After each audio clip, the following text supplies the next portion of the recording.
오늘 분열왕국 네 번째 주제 여호람 왕에 대해서 함께 살펴보도록 하겠습니다. 서론 부분 함께 보도록 하죠. 역대기는 다윗 언약과 성전 언약을 담고 있습니다. 하나님은 다윗의 후손을 통해 이스라엘을 견고히 세우겠다고 약속하셨고 성전을 향해 기도하면 들어주시겠다고 약속하셨습니다. 솔로몬 이후 이스라엘은 남과 북으로 나뉘게 되었는데 남유다는 혼란함 속에서 국력이 엄청나게 약화되었습니다. 아사왕이 종교개혁을 단행하며 41년 동안 많이 회복을 시켜놓았고 그 뒤를 이어 여호사밧 왕이 더욱 풍성하게 성장시켰습니다. 여호사밧이 다윗의 길로 행하였지만 북이스라엘 아합 왕과 연합하는 오점을 남겼습니다. 그 결과는 여호사밧 당대를 지나 그의 자녀 여호람 때에 나타나게 됩니다. 이제 여호사밧 구약에 나타난 왕들 중에 가장 성공적인 사역을 하였던 이 여호사밧 그 아들 여호람에 대한 이야기인데요. 아버지가 훌륭하다고 아들이 꼭 잘 되는 건 아닌 것 같습니다. 다윗의 아들이 솔로몬이고 또 여호사밧의 아들이 여로보암, 히스기야의 아들이 므낫세. 아버지의 신앙을 이렇게 물려받는 것이 참 쉽지는 않은 것 같습니다. 그래서 우리 주변에도 부모님의 신앙을 물려받아 3대, 4대에 걸쳐 신앙을 갖고 있는 그 믿음의 그 계대가 얼마나 귀하고 또 칭찬받아 마땅한 건지 성경의 역사를 통해서도 충분히 알 수 있는 것 같습니다. 네, 저 개인적으로 소망이 있다면 믿음의 계대가 이어질 뿐만 아니라 대를 이어 목회자가 되기를 소망하는 마음이 있는데 주여 월요일인가요? 제 막내 아들 지금 널브러져 있는데 아들을 위해서 기도하면서 큰아들 위해서 기도하고 둘째 아들 위해서 기도하고 셋째 아들 위해서 기도하면서 뭐라고 그랬냐면 이 셋째 아들 하나님 잘 커서 목사 되게 하여 주시옵소서 아멘 했는데 하나님 이거 빼고 아멘 이렇게 그렇게 기도에 동참했던 걸 보게 됩니다. 네. 참 그 믿음의 계대를 이어간다는 게 참 어려운 일이에요. 하지만 굉장히 가치 있고 하나님이 은혜를 주셔야만 될 것 같습니다. 우리 함께 여호람 왕 살펴보도록 하겠습니다. 1절부터 4절까지 다시 한번 교독해 볼게요. 우리 성도님들이 먼저 읽어봐 주십시오. 시작. 여호사밧이 그의 조상들과 함께 누움에 그의 조상들과 함께 다윗성에 장사되고 그의 아들 여호람이 대신하여 왕이 되니라. 여호사밧의 아들 여호람의 아우들 아사랴와 여히엘과 스가랴와 아사랴와 미가엘과 스바다는 다 유다 왕 여호사밧의 아들들이라. 그의 아버지가 그들에게는 은금과 보물과 유다 견고한 성읍들을 선물로 후히 주었고 여호람은 장자이므로 왕위를 주었더니 여호람이 그의 아버지의 왕국을 다스리게 되어 세력을 얻은 후에 그의 모든 아우들과 이스라엘 방백들 중 몇 사람을 칼로 죽였더라. 1번입니다. 여호사밧의 뒤를 이어 왕위에 오른 사람은 누구인가요? 여호람 왕입니다. 기원전 847년에서 840년까지 통치를 하였는데요. 설명 읽어보겠습니다. 다윗 이후 최고의 전성기를 누렸던 여호사밧이 35살의 왕위에 올라 25년 동안 통치하고 생을 마감합니다. 여호사밧은 다윗의 길로 여호와의 길로 행하였던 왕이었습니다. 그는 산당과 우상들을 제거하고 성경 교사를 선출하여 유다 온 성읍에 말씀을 가르쳤습니다. 또한 재판관을 세워 하나님의 말씀대로 나라를 다스리기 위해 노력했습니다. 주변 국가들은 여호사밧의 기세에 눌려 자발적으로 조공을 바쳤을 뿐만 아니라 외부 세력들이 침입해 들어올 때에 하나님이 지켜 보호하시는 은혜를 경험하기도 하였습니다. 여호사밧의 한 가지 오점이라면 북이스라엘과 연합을 도모했던 것입니다. 여호사밧의 뒤를 이어 유대의 왕위에 오른 사람은 여호람, 여호와는 존귀하시다가 왕위에 오르게 되어집니다. 오늘 본문에는 여호사밧의 아들들의 이름이 구체적으로 언급이 되어 있습니다. 여호람, 아사랴, 여히엘, 스가랴, 아사랴, 미가엘, 스바냐입니다. 스바랴. 왜 이들의 이름이 언급되었을까요? 그것은 뒤에 나오는 내용 때문입니다. 다른 왕들도 그러했듯이 여호사밧은 장자인 여호람과 5년이라는 공동 통치 기간이 있었습니다. 성경에 나오지 않지만 이스라엘 역사학자들이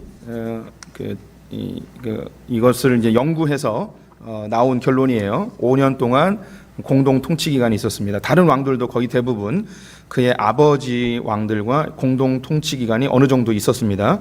자연스러운 현상이죠. 여호사밧은 자녀들 사이에 권력 다툼을 예방하기 위해 아들들에게 은금과 보물 그리고 성읍들을 선물로 후히 주었습니다. 그런데 여호람이 아버지의 죽음 이후 그의 모든 아우들과 이스라엘 방백들 중 몇 사람을 암살해 버렸습니다.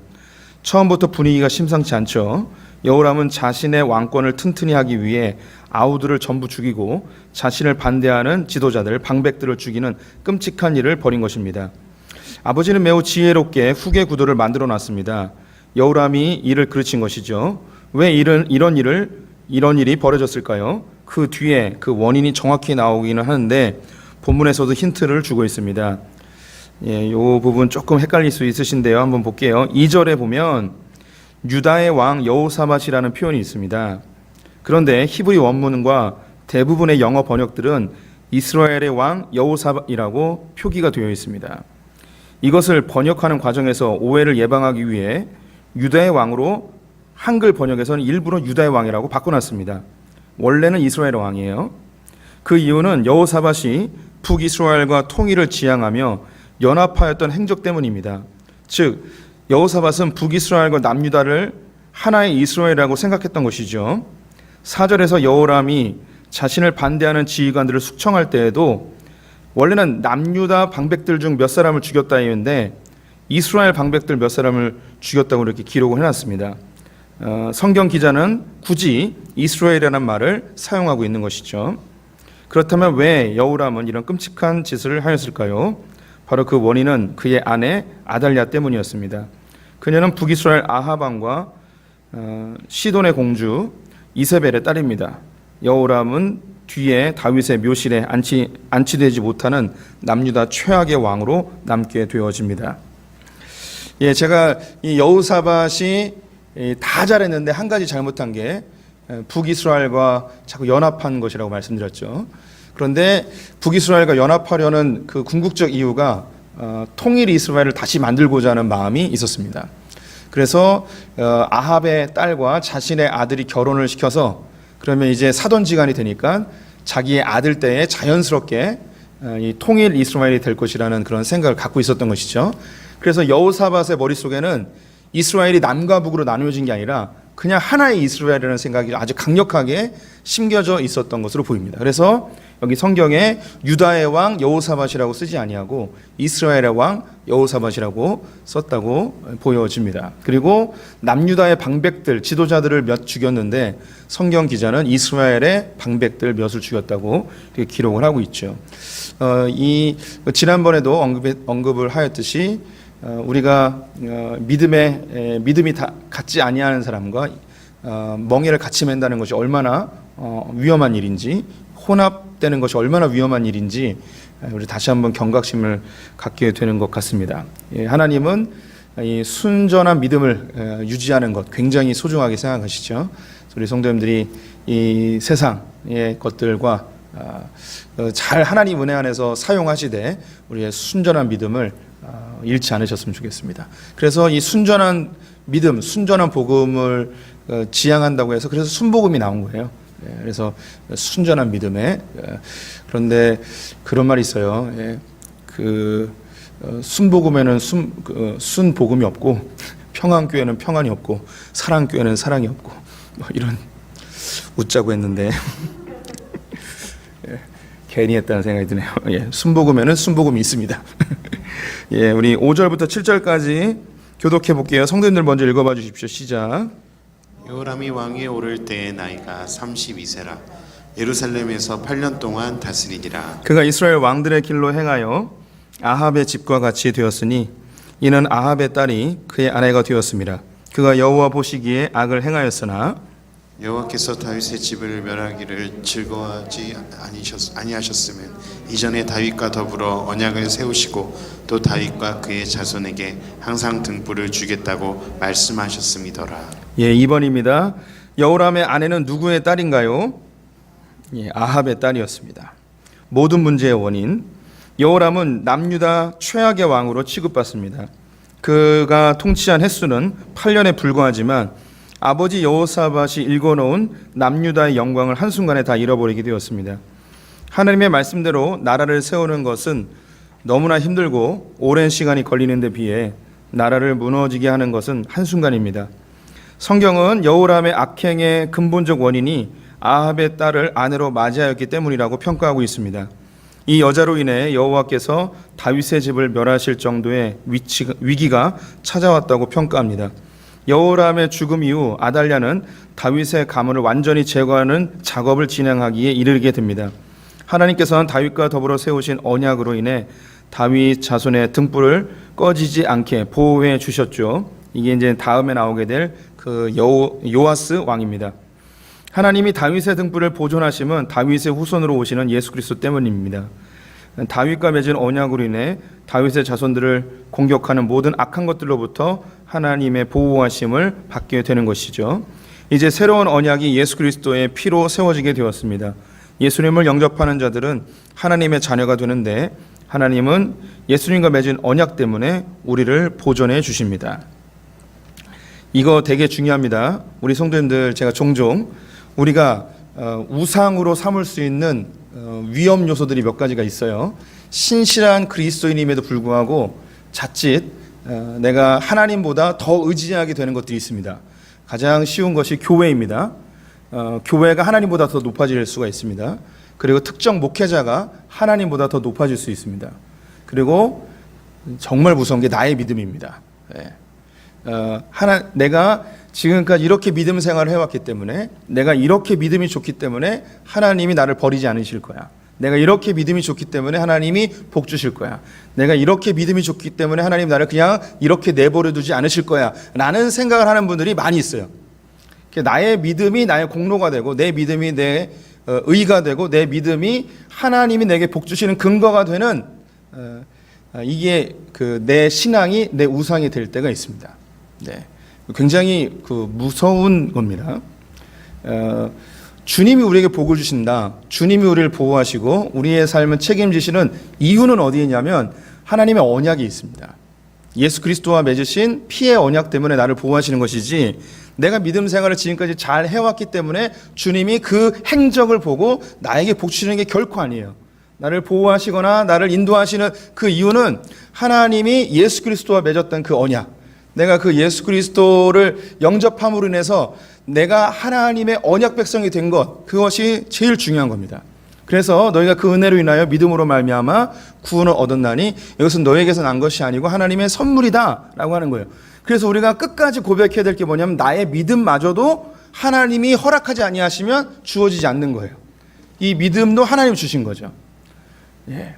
여기에 이제 미묘한 게 있습니다. 이 믿음은 하나님이 나에게 선물로 주셨어요. 근데 이 믿음을 잘 관리하고 키우고 성장시키는 것은 또 나의 노력이 필요해요. 그래서 여기서 우리가 착각하는 거예요.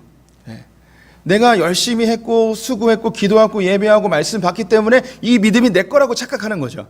원래 하나님이 주신 건데, 이건 우리의 자녀를 예로 들면 딱 좋습니다. 우리가 처음에 자녀가 오면은 하나님이 내게 주셨습니다. 하나님의 선물입니다. 이런 생각이 들어요. 그런데 내가 막 밥 먹이고 씻기고 막 키우면서 무슨 생각이 드냐면 내가 키운 거였기 때문에 내 자식 같은 생각이 드는 거예요. 그래서 착각하게 되죠. 근데 원래 주셨던, 하나님이 주셨던 그 마음, 이 아이는 하나님이 주신 것이다. 근데 하나님이 나의 수고와 나의 애씀을 전혀 무시하거나 하찮게 여기지 않으세요. 그걸 수고를 하나님이 인정해 주시죠. 하지만 언제 그것을 하나님이 기쁘게 받으시는가? 그 고백, 이건 내게 아닙니다. 주님이 주셨습니다. 이 고백을 바탕으로 해서 나의 수고를 주님께서 인정해 주시는 거예요. 이해가 되시죠? 예, 되시는 거예요. 예. 넘어갈게요. 네. 그래서 여기서 넘어가겠습니다. 더 많이 하면 뒤에 거 못하니까. 8절에서 11절까지 교독해 볼게요. 제가 먼저 읽겠습니다. 여호람 때에 에돔이 배반하여 유다의 지배하에서 벗어나 자기 위에 왕을 세우므로 여호람이 지휘관들과 모든 병거를 거느리고 출정하였더니 밤에 일어나서 자기를 에워싼 에돔 사람과 그 병거의 지휘관들을 쳤더라. 이와 같이 에돔이 배반하여 유다의 지배하에서 벗어났더니 오늘까지 그러하였으며, 그때에 림나도 배반하여 여호람의 지배하에서 벗어났으니 이는 그가 그의 조상들의 하나님 여호와를 버렸음이더라. 여호람이 또 유다 여러 산에 산당을 세워 예루살렘 주민으로 음행하게 하고 또 유다를 미혹하게 하였으므로. 3번입니다. 여호람 때 어느 나라가 배반을 하였나요? 에돔과 림나라는 곳이 배반하였습니다. 거기 지도를 보시면 에돔은 어디에 있는지 좀 아실 겁니다. 사해 밑에 에돔이 있고요. 림나라는 데가 그 예루살렘 밑에 거기 있습니다. 도시인데요. 굉장히 중요한 도시로 성경에 자주 언급되어지는 곳이기도 합니다. 근데 여기가 이제 그 도시 국가가 됐는지 아니면 그냥 블레셋의 또 다른 성읍인지 정확히는 알 수 없지만 여기가 이제 배반한 거예요. 한번 읽어보겠습니다. 여호람 때에 에돔과 림나에 배반이 있었습니다. 여기서 배반이라는 것은 남유다에게 정기적으로 바쳤던 조공을 중단하였다는 의미입니다. 에돔은 남쪽 아라비아와 그리고 림나는 블레셋과 완충 작용을 하는 곳입니다. 그들이 배반을 하였다는 것은 에돔은 아라비아 편에, 림나는 블레셋 편에 섰다는 의미입니다. 역대기 기자는 이런 배반이 왜 발생하였는지 명확하게 기록하고 있습니다. 여호람이 하나님 여호와를 버렸기 때문입니다. 뿐만 아니라 유다 여러 산에 산당을 세워 예루살렘 주민들과 유다 백성들에게 음행을 자행하도록 미혹하는 일을 왕이 나서서 하게 된 것이죠. 영적 세계는 절대 중간지대가 없습니다. 여호와를 버리면 우리가 중간지대에 거하는 게 아닙니다. 여호와를 버리는 순간 우리는 우상 숭배로 넘어가게 되어지는 것이죠. 거기 지도에서 보셨듯이 이제 에돔 밑에 아라비아가 있고요. 림나 옆에 블레셋이 있습니다. 그래서 이 두 나라가 이 남유다 편에 있었다는 것은 완충지대의 역할을 잘 감당하고 있었던 거예요. 그래서 아라비아가 올라오는 것을 막아주고 있었고 블레셋이 쳐들어오는 것을 림나가 막아주고 있었는데 이 두 나라가 배반했다는 건 블레셋이 남유다를 공격할 수 있는 통로가 열린 것이고 아라비아가 남유다를 공격할 수 있는 통로가 열리게 되어진 것입니다. 그런데 성경은 그 원인이 여호와를 버렸기 때문이라고 이야기합니다. 더불어서 산당에서 우상 숭배를 하게 된 것이죠. 우리 성도님들이 신앙생활할 때 어떤 중간지대쯤에 있는 것이라고 생각하는 분들이 의외로 많이 있습니다. 소품교회 성도님들은 이제 뭐 수년째 계속 들으니까 이 영적 세계에 중간지대는 없다는 걸 이제 다 아실 겁니다. 그래서 제가 말씀드렸던 게 한국 사회에 크게 오해를 일으킨 그 구호가 예수천당 불신지옥이라고 말씀드렸죠. 예수님을 믿으면 천국 가고 예수님을 안 믿으면 지옥 가는데 마치 내가 어느 중간지대쯤 있다가 무엇인가를 선택하면 그쪽으로 가는 거라고 착각할 수 있습니다. 그런데 우리는 원래 다 어디 있었냐면 그냥 원래 지옥행 열차를 타고 있었던 거예요. 거기서 이 지옥행에서 내려서 천국 가는 열차로 갈아타야 되는 것인데 우리가 그 어느 플랫폼에 모여 있는 것이라고 착각하는 분들이 많이 있다는 거죠. 그래서 우리가 하나님을 저버리고 하나님을 멀리하면 그냥 내가 그 다시 플랫폼에 중간지대에 머물러 있는 것이라고 생각하는 그런 가난한 성도들이나 혹은 예수를 멀리하는 사람들이 의외로 많이 있습니다. 그런데 그게 아니에요. 중간지대는 없어요. 하나님을 멀리하면 곧바로 우상 숭배자로 가는 거예요. 죄악으로 가게 되어 있는 거예요. 그 정도의 조금의 차이가 있을 뿐 그것은 아주 명확한 겁니다. 여기서 이 여호람이 정확하게 보여주죠. 하나님을 멀리하게 되자 그런 곳 산당에서 음행으로 사람들을 미혹하는 우상 숭배자로 바뀌게 되어졌습니다. 마저 설명 읽어볼게요. 하나님은 자기 백성들이 범죄하면 징계하시는데요. 이 징계로 인해 하나님을 벌 주시는 분으로 오해하기 쉽습니다. 이 부분을 몇 차례 설명하였는데요. 다시 강조하겠습니다. 하나님은 심판을 즐기시는 분이 아니라 자기 백성들을 보호하시는 은혜의 날개를 거두어 심판이 임하게 하시는 분이십니다. 우리가 평안하게 살 수 있는 것은 하나님의 전적인 은혜입니다. 이것을 성경은 주의 날개 아래라고 표현합니다. 이것을 우리는 은혜의 날개라고 흔히 표현을 하죠. 이 날개는 자기 새끼를 보호하는 독수리의 날개와 같습니다. 날개가 거두어지면 이 세상의 고통이 쏟아져 내리게 되는 것이죠. 우리가 하나님의 은혜를 망각하고 하나님을 버리게 되면 하나님의 은혜의 날개가 거두어집니다. 이때 하나님께 돌아와야 하는데 여호람은 정신을 차리지 못하고 계속 하나님과 멀어지죠. 그 중요한 이유가 그의 아내 아달랴 때문이었습니다. 이 부분도 몇 번 설명을 드렸습니다. 원래 이 세상은 가시성품과 엉겅퀴가 나고 이 땅이 저주가 임하는 땅입니다. 그런데 평안 가운데 살 수 있는 것은 하나님의 은혜의 날개로 우리 덮어주셨기 때문에 우리가 평안하게 살고 있는 것이죠. 그래서 우리에게 재앙이 임하면 하나님이 우리를 심판하셨다라는 생각을 할 수 있는데 하나님은 심판을 즐기는 분이 아니에요. 단지 주님이 하신 것은 덮어주셨던 은혜의 날개를 거둔 것뿐이죠. 그래서 원래 임하기로 되어 있던 심판이 쏟아져 내리는 거죠. 그래서 하나님이 심판하시는, 하나님의 심판을 즐기는, 사람을 고통스럽게 하고 우리 성도님들을 벌주는 그런 하나님이 아니에요. 예. 원래 벌이 우리에게 임하였는데 우리를 보호해 주셨던 분이죠. 이 하나님의 이 날개 아래서 우리가 벗어나게 된 것이, 이게 우리가 재앙을 받은 원인이 되는 것입니다. 12절부터 15절 교독해 보겠습니다. 성도님들 먼저 읽어봐 주세요. 시작. 선지자 엘리야가 요람에게 글을 보내어 이르되 왕의 조상 다윗의 하나님 여호와께서 이같이 말씀하시기를 내가 내 아비 여호사밧의 길과 유다 왕 아사의 길로 행하지 아니하고 오직 이스라엘 왕들의 길로 행하여 유다와 예루살렘 주민들이 음행하게 하기를 아합의 집이 음행하듯 하며 또 내 아비 집에서 너보다 착한 아우들을 죽였으니 여호와가 내 백성과 내 자녀들과 내 아내들과 내 모든 재물을 큰 재앙으로 치시리라. 또 너는 창자의 중병이 들고 그 병이 날로 중하여 창자가 빠져나오리라 하셨다 하였더라. 4번입니다. 하나님을 떠난 여호람에게 누가 편지를 보냈나요? 엘리야가 보냈습니다. 여호람의 심각한 타락에 대해 북이스라엘에서 활동하던 엘리야가 경고의 메시지를 담아 편지를 보내게 됩니다. 엘리야는 아합 때 활동하였던 선지자인데요. 열왕기하 1장 17절에 의하면 여호람 왕 둘째 해에 엘리야가 승천한 것으로 되어 있습니다. 엘리야는 북이스라엘의 회복을 위해 부름을 받았는데요. 하나님에게서 멀어지는 남유다에게 경고의 편지를 보낸 것입니다. 엘리야가 굳이 편지를 보낸 것은 남유다에서 활동하는 선지자들의 목소리를 여호람이 전혀 듣지 않았기 때문일 것입니다. 엘리야 선지자가 보낸 편지의 내용은 먼저 여호람의 문제적 행위 3가지를 지적하고 있습니다. 첫 번째, 여호람이 그의 아버지 여호사밧과 할아버지 아사가 가던 길을 따르지 않고 오히려 이스라엘의 왕들이 걷던 길을 따르고 있다. 두 번째, 여호람은 자신만 여호와께 반역한 것이 아니라 유다와 예루살렘 주민들을 음행하게 하기를 아합 왕가에 음행하듯 하였다. 세 번째, 여호람은 착한 동생들을 죽였다. 이어서 하나님께로 돌이키지 아니하면 임하게 될 징계를 언급하고 있습니다. 첫 번째, 내 백성, 내 자녀들, 내 아내들, 내 모든 재물에 큰 재앙이 임할 것이다. 두 번째, 창자의 중병이 들어 죽게 될 것이다. 자신의 행동에 대해 누군가의 지적과 비판을 받는 것은 매우 자존심 상하는 일입니다. 그런 사람이 권력과 지위가 있다면 더욱 심하겠죠. 그럼에도 하나님의 말씀 앞에 겸손한 자를 하나님이 사랑하십니다. 여호람의 아버지 여호사밧은 선지자 예후의 지적을 겸손히 받아들였죠. 하지만 여호람은 엘리야의 편지를 무시하였습니다. 야고보서와 베드로전서 말씀을 한번 읽어봐 주십시오. 시작.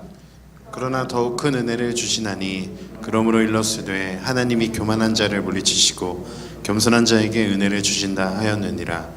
젊은 자들아 이와 같이 장로들에게 순종하고 다 서로 겸손으로 허리를 동이라. 하나님은 교만한 자를 대적하시되 겸손한 자들에게는 은혜를 주시느니라. 아멘. 네. 우리 성도님들이 말씀이나 혹은 설교나 또 누군가로부터 나의 행위를 지적받았을 때 기분이 매우 상하게 될 것입니다. 분노가 일어나기도 하고 격분이 될 때도 있습니다. 그런데 그때에 하나님의 메시지로 들으시고 자기를 잘 돌아보는 겸손한 자세를 가지시기를 주님의 이름으로 권면을 드립니다. 우리 교회에서 자존심 상하면 누가 제일 상할까요? 제가 제일 상하겠죠. 담임 목사를 누가 이렇게 지적하거나 그러면 얼마나 마음이 상할까요? 근데 그때 겸손해야죠. 많은 목사님들이 하나님 앞에 징계를 받는 이유가 바로 그 겸손의 시기에 겸손하지 못했기 때문입니다. 제가 지난주에 찬양을 했는데 누군가가 저에게 이제 앞으로 찬양하지 말라라고 했다면 전 안 했을 것이지만 아무도 그런 얘기는 안 하셨습니다. 다행히. 그래서 다음에 또 한번 도전해 보도록 하겠습니다. 16절 17절 우리 성도님들 읽어봐 주십시오. 시작. 블레셋 사람들과 구스에서 가까운 아라비아 사람들의 마음을 격동시키사 여호람을 치게 하셨으므로 왕궁의 모든 재물과 그의 아들들과 아내들을 탈취하였으므로 막내 아들 여호아스 외에는 한 아들도 남지 아니하였더라. 회개하지 않은 여호람을 누가 공격하였나요? 블레셋과 아라비아 사람들이 공격했습니다. 아까 이 에돔 사람들과 림나 사람들이 배반하게 했기 때문에 그 길목이 열려서 그 주변에 있던 강대국들이 이제 침입해 들어온 것이죠. 하나님은 징계하시기 전에 반드시 징조를 보여주십니다. 여호람이 하나님을 떠나 우상 숭배자가 되어갈 때에 에돔과 림나의 배반으로 경고하셨습니다. 또한 엘리야를 통해 회개하지 않으면 하나님의 큰 징계가 있을 것을 경고하셨습니다. 그럼에도 불구하고 여호람은 하나님께로 돌아서지 않았습니다. 여호람이 하나님께로 돌아갈 수 있는 모든 길을 그의 아내 아달랴가 막고 있었던 것이죠. 결국 하나님의 은혜의 날개는 거두어지고 블레셋과 아라비아 사람들이 남유다를 공격해 들어옵니다. 이 침공으로 인해 왕궁의 모든 재물과 아들들, 아내들을 모두 빼앗기게 됩니다. 이들은 포로로 끌려가 모두 죽게 됩니다. 오히려 막내 아들 여호아스만이 남겨지게 되었는데요. 그가 여호람의 뒤를 이어 왕위에 오른 아하시야입니다. 엘리야의 경고 중에 하나가 이루어졌습니다. 이제 한 가지 여호람이 중병에 걸리는 것만 남았죠. 이 정도 되면 하나님의 예언까지 있었는데 돌아서야 하는 것 아니겠습니까? 그런데 여호람은 끝까지 주님께 돌아오지 않습니다. 네, 이 모든 것들에 아달랴가 있습니다. 18절부터 20절 한 절씩 교독하겠습니다. 성도님들 먼저 읽어주세요. 시작. 이 모든 일 후에 여호와께서 여호람을 치사 능히 고치지 못할 병이 그 창자에 들게 하셨으므로 여러 날 후 2년 만에 그의 창자가 그 병으로 말미암아 빠져나오매 그가 그 심한 병으로 죽으니 백성이 그들의 조상들에게 분향하던 것 같이 그에게 분향하지 아니하였으며 여호람이 32세에 즉위하고 예루살렘에서 8년 동안 다스리다가 아끼는 자 없이 세상을 떠났으며 무리가 그를 다윗성에 장사하였으나 열왕의 묘실에는 두지 아니하였더라. 6번입니다. 여호사밧은 몇 년 동안 여호람은 몇 년 동안 남유다를 다스렸습니까? 8년 동안 다스렸습니다. 여호람의 죽음. 하나님과 멀어진 여호람 왕에게 엘리야의 예언처럼 창제에 중한 질병이 걸려 40세의 죽음을 맞이하게 됩니다. 그는 32세에 즉위하여 8년 동안 통치하였죠. 그의 죽음에 대해 그 누구도 애통하거나 안타까워하는 자가 없었습니다. 더욱이 그는 열왕의 묘실에 매장되지 못하였습니다. 이 표현은 구원에 이르지 못했다는 의미와 같습니다. 여호람이 창제의 병에 걸렸는데 정확히 어떤 질병인지는 알 수 없습니다. 이 질병의 이름을 알아내는 것보다 왜 질병에 걸렸는지에 우리의 관심이 집중되어야 할 것 같습니다. 그럼에도 불구하고 이 병이 뭔지 너무 궁금하죠. 이 병이 무엇인지 우리 최정로님이 알려주실 것 같은데요. 죄송합니다. 이따가 알려주세요. 여호사밧이 통일 이스라엘을 만들고자 했던 욕심은 돌이킬 수 없는 엄청난 고통을 낳았습니다. 믿지 않는 사람들과 멍에를 함께 매는 것에 대해 정말 조심해야 함을 다시 한번 절실히 느끼게 됩니다. 그렇다고 해서 여호람의 범죄가 희석되는 것은 아닙니다. 우리는 이 땅에서 각자 자신의 행위에 따른 대가를 지불하며 살아가야 합니다. 갈라디아서 말씀 같이 읽으면서 마무리해 볼게요. 함께 읽습니다. 시작. 스스로 속이지 말라. 하나님은 업신여김을 받지 아니하시나니 사람이 무엇으로 심든지 그대로 거두리라. 자기의 육체를 위하여 심는 자는 육체로부터 썩어질 것을 거두고 성령을 위하여 심는 자는 성령으로부터 영생을 거두리라. 하나님 나라의 질서는 심은 대로 거둔다는 것입니다. 그래서 육체로 심으면 육체에 썩어질 것을 거두게 되어 있고요. 성령을 위해서 심으면 영생을 거둔다고 합니다. 여호사밧이 분명히 잘못했습니다. 통일 이스라엘을 꿈꾸면서 무리하게 욕심을 부렸죠. 하나님이 선지자를 통하여서 지적을 하였음에도 불구하고 그 마음속에 여전히 통일 이스라엘을 꿈꾸면서 생활하였습니다. 그의 욕심의 결과가 그의 아들 때에 나타나게 되는데요. 분명히 여호사밧이 잘못한 건 맞습니다. 그렇다고 해서 모든 책임이 여호사밧에게 돌아가는 게 아닙니다. 그의 아들 여호람이 아버지의 실수를 극복하고 아버지의 실수를 보완하여서 그가 올바른 길로 갔다면 이런 결과가 나타나지 않겠죠. 원인 제공은 아버지가 있지만 그 안에서 여호람도 결코 자유롭지 못하다는 것이죠. 우리 성도님들이 그 부모님으로부터 받은 안 좋은 기질들 혹은 안 좋은 추억, 안 좋은 상처, 트라우마, 안 좋은 성장 배경 혹은 양육 과정에서 나타난 부모님의 실수 혹은 아주 돌이킬 수 없는 큰 상처나 그런 학대, 저주, 언어적 폭력 이런 게 있을 수 있습니다. 분명히 부모님이 잘못한 거죠. 또 성장 과정 속에서 선생님이나 어떤 학교 친구나 어떤 직장에서나 혹은 어떤 조직에서 내가 받은 큰 상처, 이것이 분명히 잘못된 거 맞습니다. 그런데 이러한 잘못에 대하여서 심리학은, 상담학은 이것을 어느 쪽으로 탓을 돌리냐면 그 사람들에게로 돌려요. 그래서 이 피해자인 나로 하여금 자유하는 마음, 그리고 너는 그 치료받아야 되라는 그런 그 마음을 심어주죠. 근데 이것으로 끝나는 게 아니에요. 그렇게 탓을 해서 문제가 해결되지 않는다는 거죠. 원인은 분명히 거기 있습니다. 하지만 내 책임은 없을까요? 아니에요. 하나님은 그렇지 않다는 거예요. 분명히 그들도 잘못했지만 그 잘못한 것을 가지고 내가 그걸 품고 그냥 그대로 잘못 살면 내 책임인 거예요. 그 가운데 어려움도 있고 혹은 힘들고 또 죽을 때까지 해결 안 되는 그런 부분도 있겠지만 그 가운데 하나님 안에서 분투하면서 하나씩 해결해 나가는 것, 이게 바로 우리 크리스찬들이 해야 되는 거죠. 세상 사람들은 그렇게 살고 부모님 욕하고 사회를 탓하고 직장의 상사를 탓하고 학교에 누군가를 탓하고 선생님을 탓하면서 그렇게 누군가 욕하면서 자기의 위안을 받으면 그렇게 살 수 있어요. 심리학과 상담학은 그렇게 이야기하고 끝내요. 하지만 우리 크리스찬들은 그렇지 않아요. 우리는 하나님이 뿌린 대로 거둔다는 이 세상, 하나님이 세상을 만드신 아주 중요한 원리가 있습니다. 그래서 결국은 내 책임이에요. 결국은 내 책임. 제 그 매제, 시간이 좀 남아서 한번 얘기했던 것 같긴 한데, 매제 친구가 이름이 이준이에요. 이준. 거의 연예인처럼 생겼어요. 진짜 잘생겼어요. 그런데 이 친구의 할아버지가 누구냐면 그 고종의 아들이에요. 그 영종인가요? 마지막 우리나라 황제가 영종 맞나요? 고종이 할아버지예요. 고종이 고조 할아버지예요. 증조 할아버지가 흥선대원군이에요. 왕족이죠, 왕족. 미국에 살고 있는데 자기 가족들이 다 잘 안 된대요. 자기도 잘 안 된대요.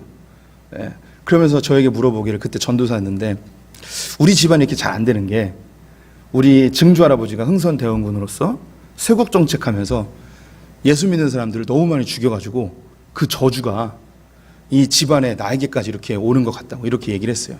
그래서 제가 그때도 이런 비슷한 이야기를 해 주었습니다. 증조 할아버지가 잘못한 거 맞죠. 그런데 그게 그 가정의 저주처럼 흐르는 건 그렇게 믿을 수도 있습니다. 그렇게 위안을 받겠죠. 내 잘못이 아니고 내 조상 탓이야. 이렇게 하면서 자기 위안을 받겠지만 삶은 하나도 바뀌지 않아요. 근데 우리 크리스찬의 삶은 그렇지 않아요. 우리는 과거로 돌아가는 것이 아니고 이 현재를 복음으로 극복하여서 미래로 나아가는 자들이죠. 하나님이 우리에게 주신 것은 미래이고 희망이에요. 이게 복음이에요. 복음은 과거에 매이는 게 아니에요. 과거는 십자가에 못 박아 버리고 불안한 미래는 성령께 맡기고 하나님께 맡겨버리고 지금은 성령의 능력 안에서 하나씩 아름다운 복음의 씨앗을 뿌려가는 거예요. 지금은 보이지 않는 것 같지만 시간이 지나면 반드시 그 뿌린 대로 거두어지게 되는 거죠. 육체의 소욕대로 그 누군가를 저주하고 원망하고 탓하면서 그걸 씨를 뿌리면 나중에 그대로 돌아오는 거죠. 그런데 우리가 입술 가운데 축복하고 하나님 말씀으로 심고 사랑하고 용서하고 이 성령의 열매들을 맺기 위해서는 성령의 씨앗을 계속 심어야 되는 거죠. 복음의 씨앗을 뿌려야 되는 거예요. 여호사밧 다 잘했는데 한 가지 잘못했습니다. 분명히 욕을 먹기에 마땅합니다. 하지만 그의 아들이 결코 여기서 자유로워질 수 없죠. 우리 성도님들 성령의 씨를 많이 뿌리셔서 성령의 열매 많이 맺으시는 성도님 되시기를 주님의 이름으로 축원드립니다. 기도하겠습니다.